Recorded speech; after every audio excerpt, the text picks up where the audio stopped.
So I come outside today and find out that my entire garage is flooded because Wisconsin sucks and it's wet outside all the time, and it's probably about an inch to 2 inches deep at some points because we've had an insane amount of snow and now it's all melting.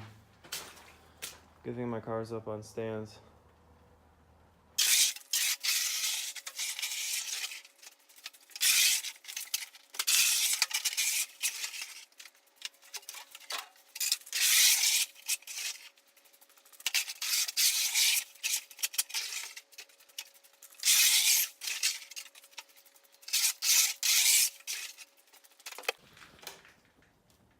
This is literally like a swimming pool.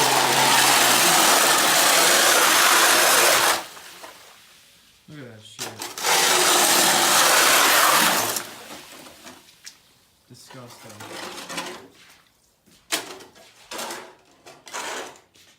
Not what I want to be doing today. So I got most of the slush and water shoveled out of the garage. I dumped the whole bag of oil dry down on it, but it didn't really do a whole lot, obviously, because there's so much in there. But we shoveled it all out and it just comes right back in. So I don't know if I'm gonna have to get sandbags on that side or what. I already have sandbags on the other side of the garage, but didn't really do anything. So we're on the way to the hardware store right now, going to get a few miscellaneous bolts and stuff for the V-band clamps, and need to get some hose tie downs for the catch can lines. So want to get those tied down today and see what else we got. So we're back from the hardware store, and obviously the garage is still flooded pretty bad, but I kind of just wanted to go over the build and show you guys what I got going on here and what's basically in here and what the plans are for it in the future. This is basically where it's at right now. Nothing's technically final. I still gotta weld up the exhaust sensor bungs in here on the manifolds. But to start off with the motor, the whole thing is forged besides the crank. It's got Eagle H-beam rods, diamond pistons, tool steel pins, CNC ported 821 heads, 278 cc intake runners, I believe. Oversized valves, BTR Platinum spring kit, push rods, stock rockers, just aftermarket valve covers, obviously, ARP head studs, stock intake with Holley rails. I have Injector Dynamics ID 1050X's that are going to be going in there once it's running and I can take it to the dyno. There's a Nick Williams 102mm boosted throttle body. I just put this on yesterday. It's the charge piping going down from the intercooler. I just got to get a 45-degree elbow so I can put those together, and I still got to figure out this side for the turbo to hook up to the compressor housing. But so far the intercooler mounted right up basically where the crash bar was from the factory. I got to figure out the whole fuse box situation here where I'm going to mount that. Excuse me.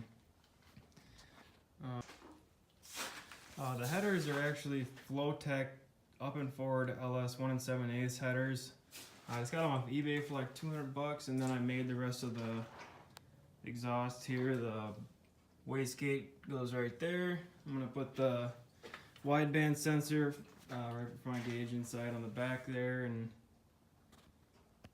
bolt the turbo down and wrap the headers, and then this part will be done, and we can focus more on all the little things. Like today I want to put the straps on the catch can line so they stay up nice, and eventually going to work on rerouting the power to the starter and battery and the fuse box over here, because obviously that's not going to work anymore.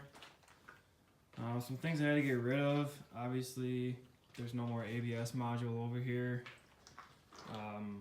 The AC is gone because I was planning on running the exhaust out of there. If I wanted to keep it, I most likely could, but that's not a big concern of mine right now. Just kind of working on getting this thing rolling and down the track and see what we can do with it.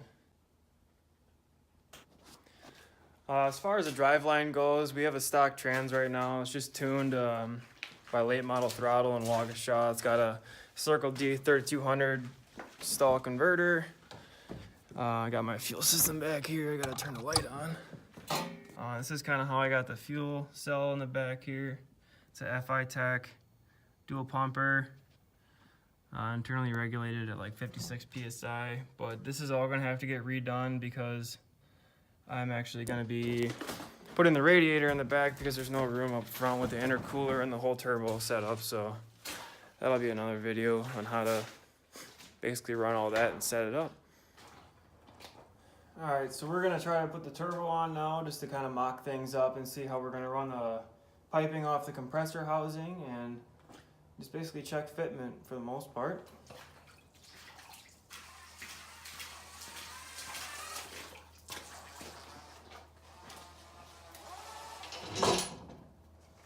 That dammer. Gotta get the bolts and nuts.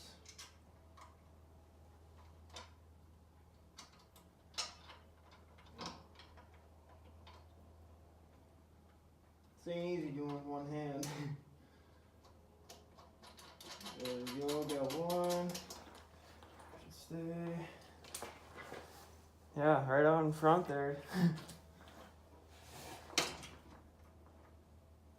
One reason I kind of wanted to do this is just because I've never really seen a G8 with the front top mount. I've seen them mounted in the front, but more down here. Never seen them mounted right here before, so figured I'd do it, because why not? Alright, tighten them down.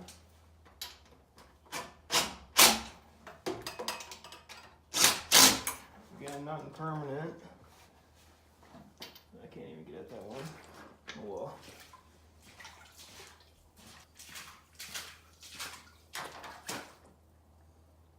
Alright, now we can stick the wastegate on here. It's the VS Racing 44 millimeter or 50 millimeter, one of the two. Basically, just gotta put this ring in here, and we're gonna have it facing straight down.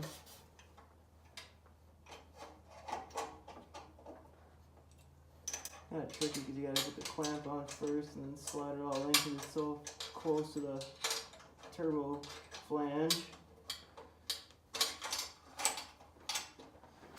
Alright, we got our nut and bolt here. Hopefully we don't drop it this time like we did last time. Down in the water.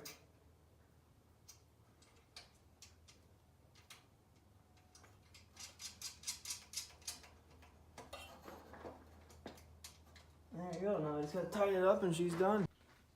Alright, we got that wastegate nice and tucked away in there.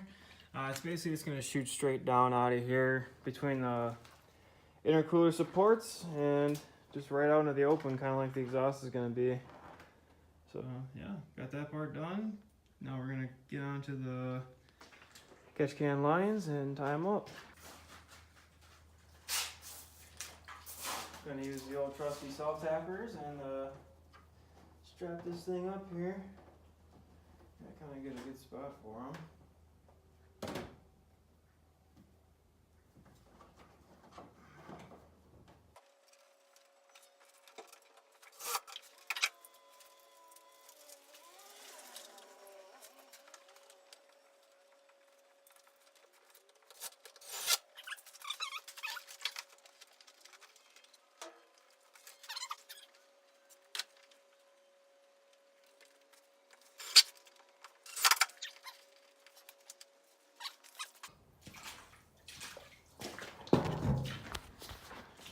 Look at that, got her all tied up nice and looking good, nice and uniform. I'm really big about making the whole setup look good and just making everything look professional, I guess you could say.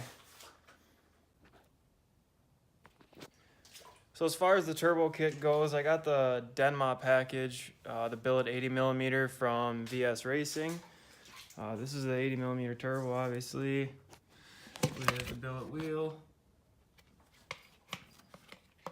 I'm pretty sure this is the Sloppy Mechanics package, Matt Happel's. It came with the intercooler, the charge piping, the couplers, the bands, obviously.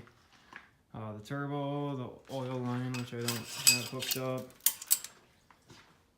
Basically everything you need to run the turbo from the motor. The oil feed back to the drain down there, you can't really see it, but it's a pretty good deal for the price, so I really couldn't beat it.